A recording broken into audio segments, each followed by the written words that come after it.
فاعوذ باللہ من الشیطان الرجیم بسم اللہ الرحمن الرحیم الصلاة والسلام علیک یا رسول اللہ وعلی آلک واصحابک یا حبیب اللہ الصلاة والسلام علیک یا نبی اللہ وعلی آلک واصحابک یا نور اللہ۔ میٹھے میٹھے اسلامی بھائیوں اور مدنی چینل کے ناظرین، سلسلہ دارالفتہ اہل سنت میں ایک بار پھر آپ کو مرحبا کہتے ہیں۔ الحمدللہ عز و جل علم دین کے پھولوں سے ہمارا یہ سلسلہ مزین ہوتا ہے اور شریعت کے بہت سارے احکام مسائل گھر بیٹھے سیکھنے کو مل جاتے ہیں، اور انشاءاللہ عز و جل آج بھی ایسے ہی ہوگا۔ آج ایک زبردست موضوع لے کر ہم آپ کی بارگاہ میں حاضر ہوئے ہیں، اور وہ موضوع ہے منت ماننے کے شرعی احکام۔ یعنی بعض اوقات ایسا ہوتا ہے کہ انسان لا علمی کی وجہ سے، یا علم اگر ہو بھی اس کو، اس حوالے سے جذبات میں آ کر یا عدم توجہ کی وجہ سے کسی چیز کو اپنے اوپر لازم کر لیتا ہے۔ اگر وہ چیز اپنے اوپر لازم کر لے گا تو شریعت کا حکم کیا ہوگا، انشاءاللہ عز و جل مفتی صاحب تشریف فرما ہیں، ہم ان سے اس حوالے سے جوابات لیں گے۔ ابتداء درود پاک کی فضیلت عرض کی جاتی ہے کہ فرمان مصطفیٰ صلی اللہ تعالی علیہ وسلم ہے کہ جس نے کتاب میں مجھ پر درود پاک لکھا تو جب تک میرا نام اس میں رہے گا، فرشتے اس درود پاک لکھنے والے کے لیے مغفرت کی دعا کرتے رہیں گے۔ صلو علی الحبیب صلی اللہ تعالی علی محمد صلی اللہ علیہ وسلم۔ تو مدنی چینل کے ناظرین، جس طرح میں نے عرض کیا کہ منت کے حوالے سے انشاءاللہ ہم گفتگو کریں گے۔ ہمارے معاشرے کے اندر بہت ساری ایسی بھی چیزیں ہیں کہ جو شرعاً جائز نہیں ہوتی، لیکن لوگ وہ بھی اپنے اوپر لازم کر لیتے ہیں اور اس کو پورا کرنا گویا کہ اپنے لیے فرض سمجھتے ہیں۔ انشاءاللہ اس طرح کے بھی سوالات ہم مفتی صاحب سے لیں گے۔ آپ کی کالز، آپ کے ایس ایم ایس بھی انشاءاللہ ہم سلسلے میں شامل کریں گے۔ پہلا سوال میں مفتی صاحب کی بارگاہ میں عرض کروں گا، حضور یہ ارشاد فرمائیں کہ اولاً منت کی تعریف کیا ہے، منت ہوتی کیا ہے، یہ ارشاد فرمائیں۔ الحمدللہ رب العالمین والصلاة والسلام علی سید الانبیاء والمرسلین۔ منت کا معنی یہ ہے کہ اپنے اوپر جی کسی کام کو لازم کر لینا۔ صحیح۔ اب شرعی اعتبار سے اس کی پھر باقاعدہ حد بنتی ہے جی کہ کون سا کام اپنے اوپر لازم کر لینے سے، یعنی اس کی منت مان لینے سے وہ کام کرنا اب آپ کے لیے ضروری ہوگا، یعنی منت کو پورا کیا جائے گا۔ صحیح۔ اور کون سے کام ایسے ہیں جن کی منت اگر آپ نے مان بھی لی ہے تو شریعت مطہرہ نے اس کے پورا کرنے کا حکم ہی نہیں دیا۔ تو اس حوالے سے ایک فارمولہ جو قرآن و حدیث کی روشنی میں علماء کرام نے اصول و ضوابط مقرر فرمائے ہیں، اور ان اصول و ضوابط کی روشنی میں جو منت کے شرائط ہیں وہ انشاءاللہ ہم سنیں گے۔ تو اگر وہ شرائط ہمارے ذہن میں بیٹھ جائیں تو اس سے انشاءاللہ یہ فائدہ ہوگا کہ کب کس منت کو جو ہم نے مانا ہے اس منت کا پورا کرنا ہم پر لازم ہوگا، کب لازم نہیں ہوگا، تو انشاءاللہ یہ چیز ایک کلیئر ہو جائے گی۔ صحیح۔ تو منت لازم ہونے کے حوالے سے کہ جس چیز کی آپ نے منت اپنے اوپر مانی ہے اس چیز کی ادائیگی اب آپ کے اوپر لازم ہو جائے، صحیح۔ تو اس کی 5 شرائط ہیں۔ ٹھیک ہے۔ اس کام کے اندر 5 چیزوں کو ملحوظ رکھا جائے گا۔ اگر وہ 5 چیزیں پائی جا رہی ہیں جی تو پھر اس کام کا کرنا اب آپ کو بطور منت یہ لازم ہوگا۔ ٹھیک۔ منت کو نظر بھی کہتے ہیں۔ صحیح۔ نظر سے مراد وہ نون زوئیں رے یہ نہیں ہے، صحیح۔ نون زال اور رے، تو یہ نظر۔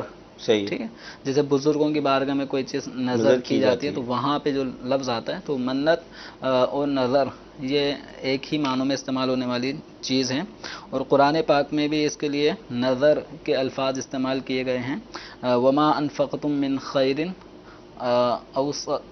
وما انفقتم من شیء او نذرتم من نذر فإن اللہ یعلم۔ جی اس طرح کی آیت کریم مزید میں اس کو دیکھ لیتا ہوں تو اللہ تبارک و تعالی نے منت کے حوالے سے بھی قرآن پاک میں بیان فرمایا، وما انفقتم من نفقۃ او نذرتم من نذر فإن اللہ یعلم، جی کہ جو تم خرچ کرتے ہو، کسی بھی قسم کا خرچ کرنا یا جو کچھ تم منتیں مانتے ہو، اللہ تبارک و تعالی کو اس کا علم ہے۔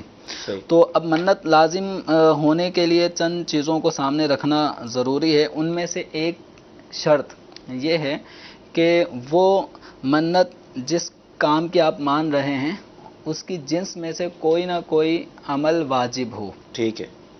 مثال کے طور پہ نماز پڑھنے کی منت مانی، ٹھیک ہے. تو نماز پڑھنا یا تو فرض ہے یا واجب ہے. صحیح. جیسے عید کی نماز واجب ہے، وطر واجب ہے اور فرض نمازیں ہیں.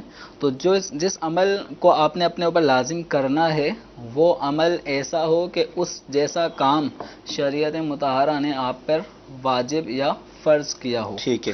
تو نماز ہو گیا، روزہ ہو گیا، حج ہو گیا، جی. اسی طرح عمرہ ہو گیا، اس کی بھی منت کو درست قرار دیا گیا ہے. جی جی. تو اب اگر کوئی اس کے بجائے جنازے کے ساتھ چلنے کی منت مانے، صحیح ہے. تو جنازے کے ساتھ چلنا واجب نہیں ہے. بیمار کی عیادت کرنے کی منت مانے تو بیمار کی عیادت کرنا یہ واجبات میں سے نہیں ہے. دوسری چیز یہ ہے کہ وہ کام جس کو آپ اپنے اوپر منت کے طور پہ لازم کر رہے ہیں وہ عبادت ایسی ہو جو مقصود بالذات ہو. صحیح. مقصود بالذات کا معنی یہ ہے کہ عبادت کے ذریعے یعنی وہ کام بطور عبادت اس کا شریعت نے اس کو طلب کیا ہو. صحیح. مثال کے طور پہ نماز ہے تو نماز ایک ایسی عبادت ہے کہ اس عبادت کی ادائیگی مسلمان سے مقصود ہے، مطلوب ہے. صحیح ہے. اچھا، وہ عبادت بعض اور بھی عبادتیں ہوتی ہیں جو مقصود اصلی نہیں ہیں، صحیح. لیکن ہمیں اس مقصود اصلی عبادت تک پہنچانے کا ذریعہ بنتی ہیں. اب جیسے نماز پڑھنی ہے، صحیح. تو نماز پڑھنے کے لیے اگر وضو نہیں ہوگا تو وضو کرنا ہے. غسل نہیں ہے، ناپاک ہو گیا، جنبی ہے، تو اب اس کو غسل کرنا ہے. صحیح. اور اگر وضو غسل کے لیے پانی پر قدرت نہیں ہے تو تیمم کی جہاں صورتیں بنیں گی تیمم کرنا ہے. تو اب یہ وضو، غسل یا تیمم اس طرح کی چیزوں کی منت نہیں مانی جائے گی کہ یہ عبادت مقصودہ نہیں ہیں، صحیح. لیکن ہمیں عبادت تک لے جانے والے ہیں. یہ وسیلہ کہلاتے ہیں، ذریعہ کہلاتے ہیں. تو وہ کام جو ہم اپنے اوپر لازم کریں گے منت میں وہ عبادت مقصود ہونی چاہیے، عبادت مقصودہ ہونی چاہیے. تو جیسے نماز ہے، روزہ ہے، زکوٰۃ ہے، صدقہ ہے، تو اس طرح کی چیزیں کوئی منت مانی آ سکتی ہے. پھر تیسری چیز اس کے اندر یہ بھی ضروری ہے کہ آپ نے منت میں ایسی چیز اپنے اوپر لازم نہ کی ہو کہ جو آلریڈی آپ کے اوپر شریعت نے ہی لازم کی ہے. صحیح ہے.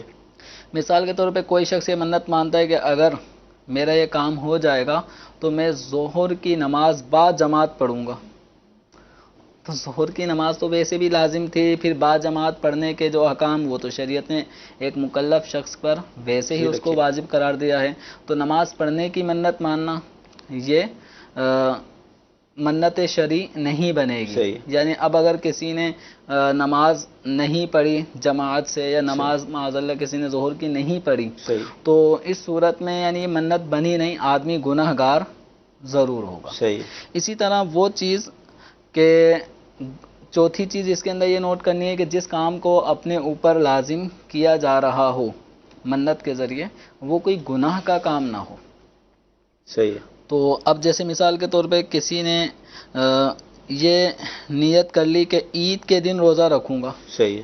تو عید کے دن روزہ رکھنا یہ ناجائز ہے. تو بذات خود کوئی گناہ کا کام نہ ہو. اگر کسی نے ایسی چیز کی منت مانی کہ جو فی نفسی گناہ کا کام نہیں ہے لیکن کسی اور وجہ سے گناہ کا کام بن جاتا ہے تو اس کی مثال یہ عید کے دن کا روزہ کہ عید کے دن کا روزہ فی نفسی ہی تو ایک عبادت ہے، لیکن یہ عید کے دن ہونے کی وجہ سے اس کو منع قرار دیا گیا ہے. لیکن منت درست ہو جائے گی کیونکہ اصل روزے کی منت مانی جا رہی ہے اور وہ اصلی کام گناہ کا کام نہیں ہے. تو ایسا کام جو فی نفسی گناہ کا کام ہو اس کی منت اگر مانیں گے تو وہ منت جائز نہیں ہوگی. تو اس کی مثال جیسے بعض لوگ یہ منت مان لیتے ہیں کہ اگر میرا یہ کام ہوگا تو میں اپنے بچے کے کان میں بالی ڈالوں گا. تو اس طرح اب لڑکے کے کان میں سونے کی چاندی کی بالی ڈالنا اس طرح کی چیزیں بھی لوگ منت میں مان لیتے ہیں تو یہ ناجائز منت ہے. صحیح ہے. تو اس طرح منت ایسی چیز نہ ہو جو فی نفسی کوئی گناہ کا کام ہو.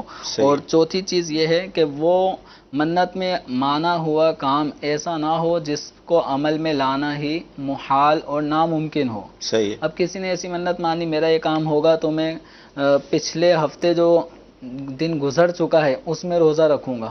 کیسے تو رکھے گا؟ گزشتہ دن کو واپس نہیں لایا جا سکتا. صحیح. تو یعنی یہ 5 چیزوں کو ملحوظ رکھنا ضروری ہے. نمبر 1، وہ کام ایسا ہو جس کام کی کوئی نہ کوئی صورت واجب ہو. صحیح. ٹھیک ہے. دوسرا یہ کہ وہ عبادت مقصودہ ہو. تیسرا یہ کہ وہ پہلے سے واجب یا فرض نہ ہو. چوتھا یہ ہے کہ وہ کوئی گناہ کا کام نہ ہو. اور پانچواں یہ ہے کہ وہ کوئی محال کام نہ ہو جو آپ کے قدرت میں ہی نہ ہو. وہ صحیح. ایسا کام ہو جس کو آپ کر بھی سکتے ہو. مدنی چینل کے ناظرین، مفتی صاحب نے بڑی تفصیل سے ہمیں منت کے حوالے سے ارشاد فرمایا کہ اولاً منت کسے کہتے ہیں اس کو بیان کیا گیا. پھر اس کے بعد آپ نے منت کی 5 شرائط کو بیان کیا کہ وہ کون سی صورتیں ہیں جس میں منت ہوگی اور نہیں ہوگی. تو اس سے آپ اندازہ لگا لیں کہ زبان کا جو استعمال ہے شریعت میں اس کی کتنی اہمیت ہے. بعض اوقات ہم ہنسی مذاق کے اندر اس طرح کے جملے اپنے منہ سے نکال دیتے ہیں کہ ہماری توجہ نہیں ہوتی، پھر انسان کے اوپر بہت ساری چیزیں لازم ہو جاتی ہیں. تو منت کے شرعی احکام کیا ہیں، اس حوالے سے ہمارا سلسلہ چل رہا ہے. آئیے ہم سلسلے میں آپ کی کالز کو بھی شامل کرتے ہیں. بعض لوگ اس طرح سے قسم کھاتے ہیں، یعنی کسی کا نام نہیں لیتے اور اتنا کہتے ہیں کہ قسم سے میں نے یہ کام نہیں کیا، قسم سے یہ کام ہو جائے گا، فلاں فلاں اس طرح سے قسم کھاتے بنا کسی کا نام لیے. تو اس صورت میں کیا حکم ہوگا؟ برائے کرم رہنمائی فرمائیے. جی حضور قسم کے حوالے سے پوچھ رہے ہیں کہ قسم کے حوالے سے جیسے کہ اس سے گزشتہ ایک سلسلے کے اندر کچھ احکامات بیان کیے تھے. منت، قسم، یہ کچھ ملتے جلتے اس کے ہیں. کچھ احکام بن جاتے ہیں. تو قسم کے حوالے سے جیسے انہوں نے کہا کہ کوئی لفظ نہیں ذکر کیا رہا کہ اس کی قسم یا اس کی قسم. صحیح. بس نارمل یہ کہا کہ قسم سے میں ایسا کروں گا. صحیح. تو یہ بھی اللہ تعالیٰ ہی کی قسم کہلائے گی. صحیح.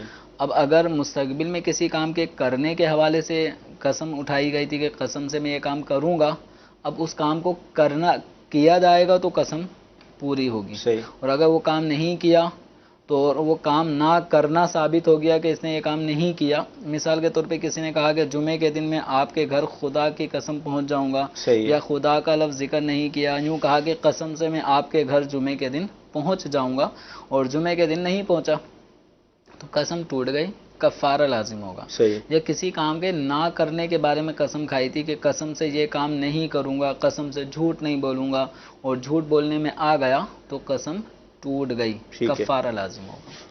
اچھا مفتی صاحب، جیسے ابھی قسم کے حوالے سے آپ نے اس کی تعریف کو بھی بیان کیا، منت کے حوالے سے، اور 5 شرائط بھی آپ نے بیان کی. حقیقت یہ ہے کہ اگر 5 شرائط یہ بندہ یاد کر لے تو کافی وہ میں سمجھتا ہوں کہ منت کے بالکل یہ احاطہ ہو جائے گا اس کا کہ منت ہوتی اگر کیا ہے. پڑھنا چاہیں جی جی. منت کے حوالے سے تو بہار شریعت کا جو 5واں حصہ ہے جی. اس کے اندر روزے وغیرہ کا بیان ہے. تو اس میں روزے کی منت ماننے کے ایک چیپٹر کے تحت صدر الشریعہ نے یہ 5 شرائط کو ذکر کیا گیا. صحیح. تو منت کے ان شرائط کو اپنے ذہن میں اگر رکھ لیا جائے تو بہت ساری چیزیں انشاءاللہ کلیئر ہو جائیں گی. ٹھیک ہے. اچھا اب سوال یہ تھا کہ جیسے 5 شرطیں جو آپ نے بیان کی اس میں ایک شرط یہ بھی تھی کہ جو بندہ منت مان رہا ہے وہ گناہ نہ ہو. اچھا ہمارے معاشرے کے اندر ظاہر ہے آپ جیسے ملک پاکستان میں ہم رہتے ہیں، مختلف قومیں علاقے ہیں، ہر قوم کا اپنا ایک مزاج ہوتا ہے رسموں کا، اسی طرح منت کے حوالے سے بھی ہوگا. اب اگر کسی کے گھر میں بچے نہیں ہو رہے یا لڑکیاں پیدا ہو رہی ہیں، لڑکا پیدا نہیں ہو رہا، تو اب اس طرح کی منت مان لی کہ لڑکا ہوگا تو ہم کان میں بندہ پہنائیں گے، یا جس طرح آپ نے ذکر بھی کیا تھا مثال کے طور پہ، تو بعض اوقات اگر مثال کے طور پہ لڑکا ہو گیا تو اب وہ اس کو اتنا فرض سمجھتے ہیں کہ اگر نہیں کریں گے تو ایسا نہ ہو کہ لڑکے کا انتقال ہو جائے یا بیمار ہو جائے، یا جو بھی. آپ کیا فرمائیں گے آپ اس حوالے سے؟ اصل میں سب سے بنیادی چیز ہے علم شریعت، علم دین.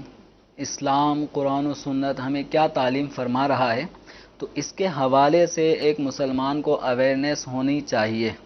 وہ آگاہ ہو، وہ سیکھے، علماء کرام کی بارگاہ میں جائے کہ میں ایک خواہش رکھتا ہوں کہ میرے ہاں بیٹا ہو، اور بیٹا ہونے کے بعد اب آپ مجھے بتائیں کہ میں اپنے اوپر کوئی عبادت لازم کرنا چاہتا ہوں، منت ماننا چاہتا ہوں، تو خلاف شرع کاموں سے بچتے ہوئے جائز اور مستحب انداز میں کون سی ایسی منت مانوں. صحیح. تو اب ایسی صورت میں گناہ کی منت نہیں مان سکتے. صحیح. اب جو آپ نے سوال کیا کہ لڑکے کی پیدائش ہونے پر یہ پہلے سے ایک منت مانی کہ اگر لڑکا پیدا ہوا تو میں اس کو اتنے سال تک یا لائف ٹائم اس کے کان میں بندہ ڈالا جائے گا. صحیح.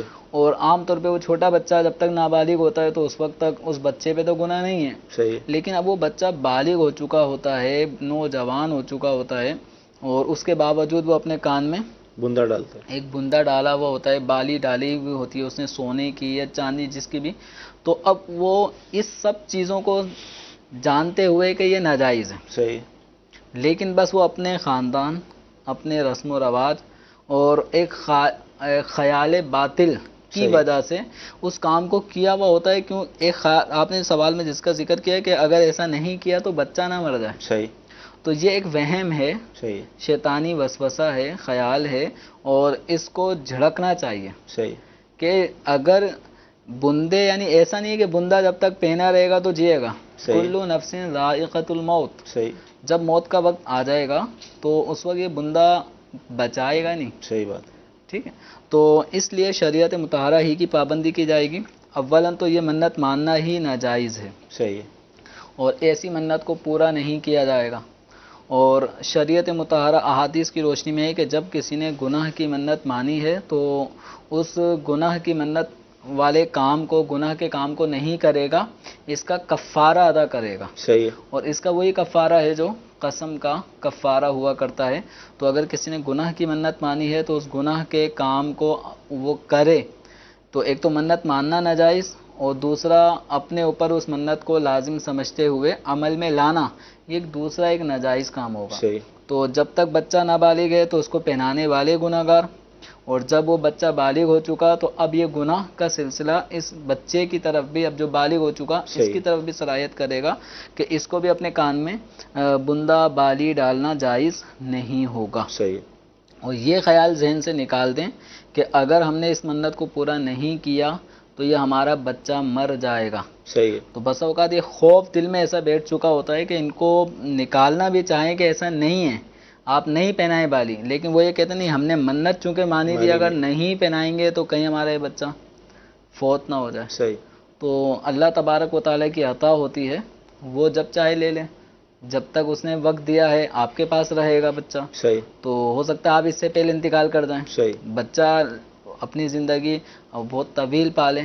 تو اس بندے پہنانے نے آپ کے بچے کو زندہ نہیں رکھا ہوا، زندگی دینے والی ذات اللہ تبارک و تعالیٰ کی. واقعی مدنی چینل کے ناظرین، علم دین کی کمی کی وجہ سے بہت ساری ناجائز رسمیں اور اسی طرح کے معاملات ہمارے معاشرے